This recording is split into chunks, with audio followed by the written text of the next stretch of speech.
বঙাইগাঁও জিলাৰ ৩৪ নং অভয়াপুৰী উত্তৰ বিধানসভা সমষ্টিৰ প্ৰায় ১৫খনকৈ গাঁও বানত জলমগ্ন। চুবুৰীয়া ৰাষ্ট্ৰ ভূটানে কুৰুশ্ব বানৰ পৰা পানী এৰি দিয়াৰ ফলত আই নৈ জলপৃষ্ঠ বৃদ্ধি হৈ ২ নং বানবাৰী, ভাণ্ডাৰা, কাহিবাৰী, বালাপেট আদি কৰি প্ৰায় ১৫খন গাঁও বানপানীৰ কবলত পৰিছে। ফলত বানাক্ৰান্ত লোকসকলৰ মাজত হাহাকাৰ অৱস্থাৰ সৃষ্টি হৈছে। বানত প্লাবিত হৈছে বঙাইগাঁও জিলাৰ ৯ অঞ্চল।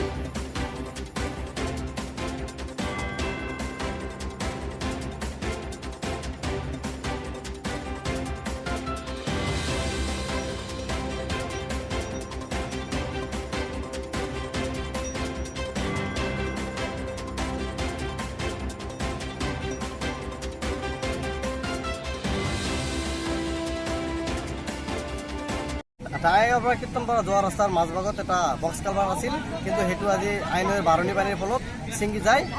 ডাঙাইগাঁৱৰ পৰা কীৰ্তনপাৰা যোৱাৰ ৰাস্তা একেবাৰে ছিঙি যায়। এই অঞ্চলৰ মানুহৰ যাতায়াত বিচ্ছিন্ন কৰি পেলাইছে আজি আই নৈৰ বাৰণি পানী। আহিছিল মানিকপুৰ খণ্ড বিষয়া ছাৰ আহিছিল, মানিকপুৰ উন্নয়ন খণ্ডৰ বিষয়া ছাৰ আহিছিল, বিডিঅ' ছাৰ। এতিয়া আমি অসম চৰকাৰক এই অনুৰোধ জনাওঁ যে আমাৰ এই বৃহত্তৰ অঞ্চলৰ ৰাইজৰ সুবিধাৰ্থে এই ৰাস্তাটো মেৰামতি কৰি দি আমাক কৰ্মোপকৃত কৰিছিল।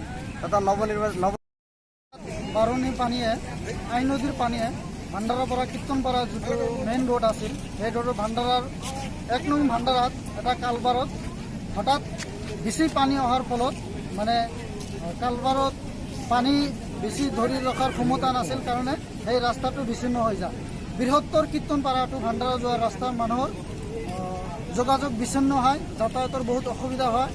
তো আমি অসম চৰকাৰ তথা স্থানীয় বিধায়ক, জিলা প্ৰশাসনক আমি অনুৰোধ জনাইছোঁ, তেওঁলোকে এই জাগাত আহি সৰজমিন তদন্ত কৰি মানুহৰ যাতায়াতৰ সুবিধা কৰি দিয়ে যেন আৰু বৃহত্তৰ ভাণ্ডাৰা, আপোনাৰ বাঁশবাৰী, কীৰ্তনপাৰা, গোলাপাৰা, নাম্বাৰপাৰা, জাৰাগুৰি বৃহত্তৰ অঞ্চলত পানীত প্লাবিত হয়। মানুহৰ বহুতো সমস্যা হৈছে। আমি জিলা প্ৰশাসনক অনুৰোধ জনাইছোঁ, তেওঁলোকক উদ্ধাৰ কৰাৰ কাৰণে NDRF বাহিনীৰ যাতে যোগান ধৰে আৰু মানুহৰ খাদ্য সামগ্ৰীৰ যোগান ধৰে।